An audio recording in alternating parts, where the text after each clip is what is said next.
지난 2008년 광우병 우려 속에 정권 퇴진 운동으로까지 번졌던 미국산 소고기 수입 파동. 한미는 줄다리기 협상 끝에 뇌와 척수 등 4개 위험 부위를 제외한 30개월 미만 소고기 수입에 합의했습니다. 미 소고기 업계가 이 연령 제한은 불공정 관행이라며 문제 삼고 나섰습니다. 트럼프 미 대통령이 다음 달 2일 예고한 상호 관세가 계기가 됐습니다. I think there's going to be a very big day and in a very positive way for our country.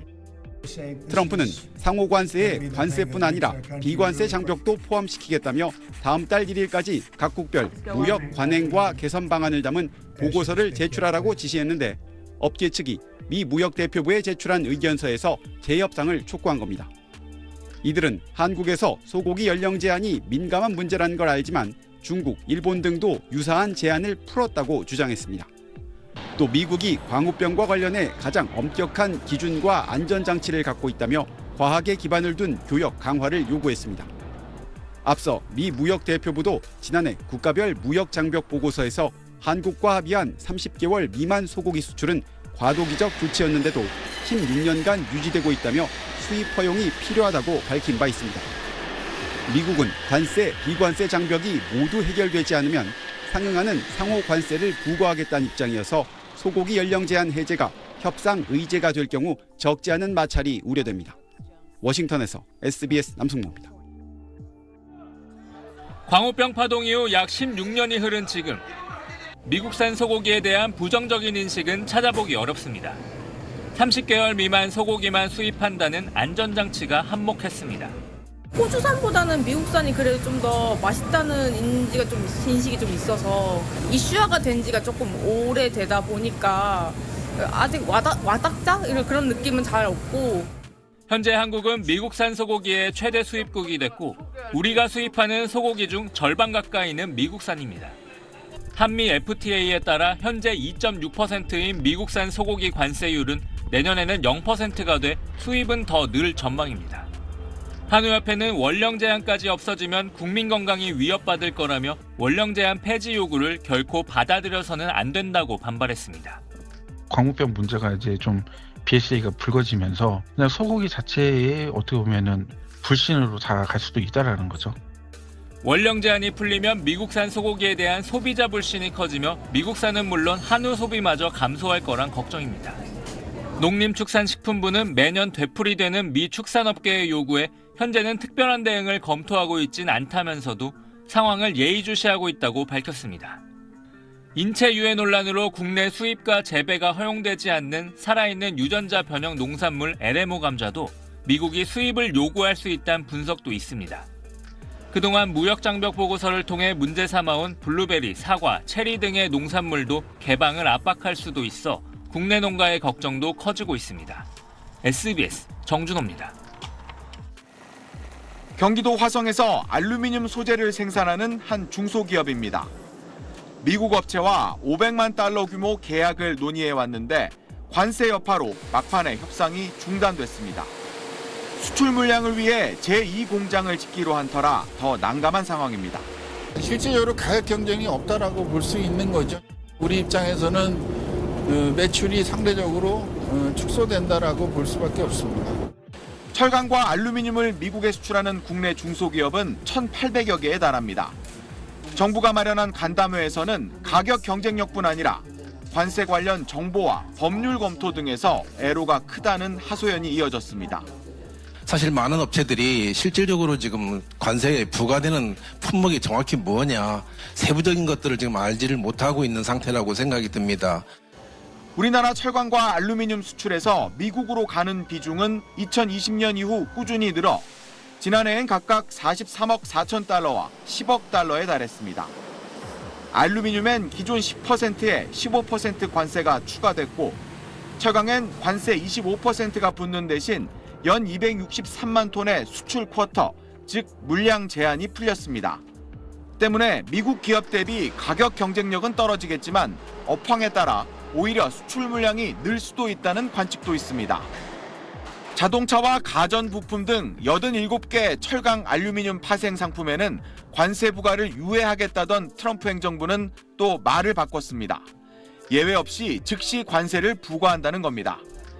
미국 철강업계에선 한국의 부가가치세 등을 언급하면서 한국산 철강에 25%의 추가 관세를 부과해야 한다는 목소리도 나왔습니다.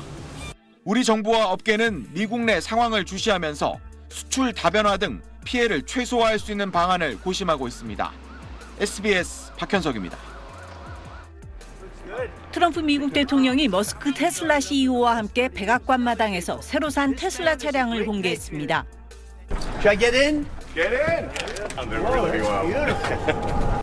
무자비한 정부 구조조정과 극우언행으로 머스크에 대한 반감이 확산하면서 테슬라 주가가 하루에 15% 넘게 폭락하고 매장 방화 사건까지 잇따르자 공개 지원에 나선 겁니다. 트럼프는 머스크를 나라를 위해 일하다 핍박받는 애국자라고 추켜 세우고 테슬라 매장 방화 사건을 테러로 몰아붙였습니다. Some say they should be labeled domestic terrorists I will because do that. I'll do it. I'm going to stop them.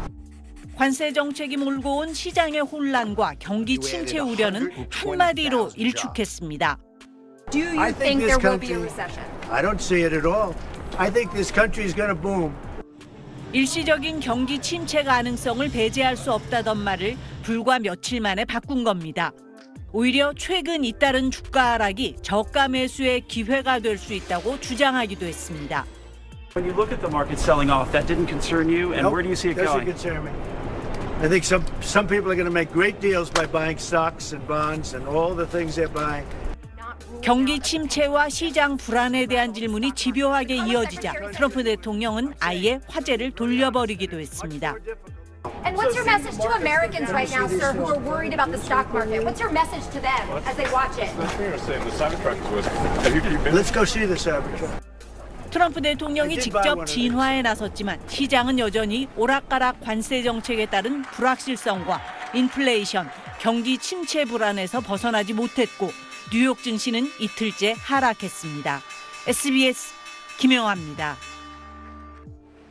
유럽연합이 41조 원 규모 미국산 제품의 보복 관세 부과를 예고하자 트럼프 대통령은 다시 대응에 나서겠다고 밝혔습니다.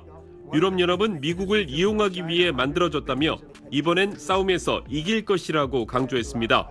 We have a problem with the European Union. They don't take our farm products. They don't take our cars. We're going to win that financial battle. It's a financial battle.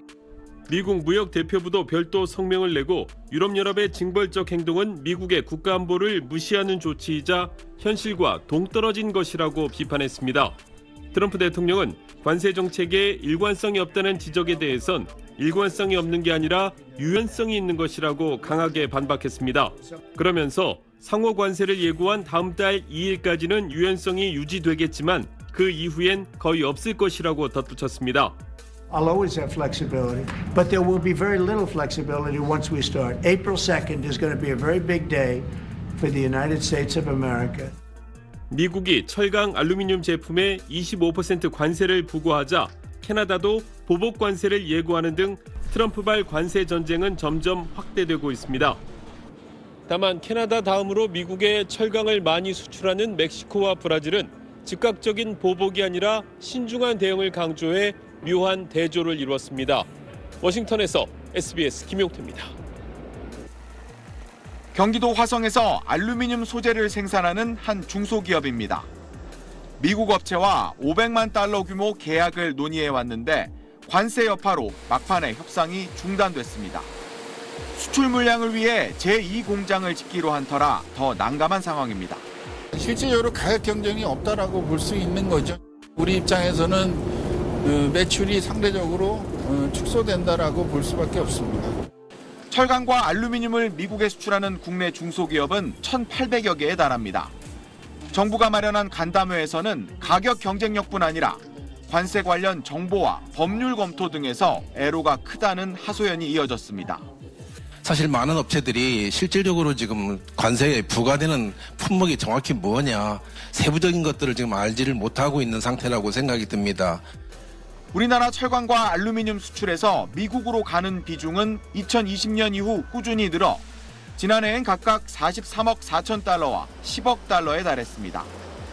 알루미늄엔 기존 10%에 15% 관세가 추가됐고 철강엔 관세 25%가 붙는 대신 연 263만 톤의 수출 쿼터, 즉 물량 제한이 풀렸습니다. 때문에 미국 기업 대비 가격 경쟁력은 떨어지겠지만 업황에 따라 오히려 수출 물량이 늘 수도 있다는 관측도 있습니다. 자동차와 가전 부품 등 87개 철강 알루미늄 파생 상품에는 관세 부과를 유예하겠다던 트럼프 행정부는 또 말을 바꿨습니다. 예외 없이 즉시 관세를 부과한다는 겁니다. 미국 철강업계에선 한국의 부가가치세 등을 언급하면서 한국산 철강에 25%의 추가 관세를 부과해야 한다는 목소리도 나왔습니다.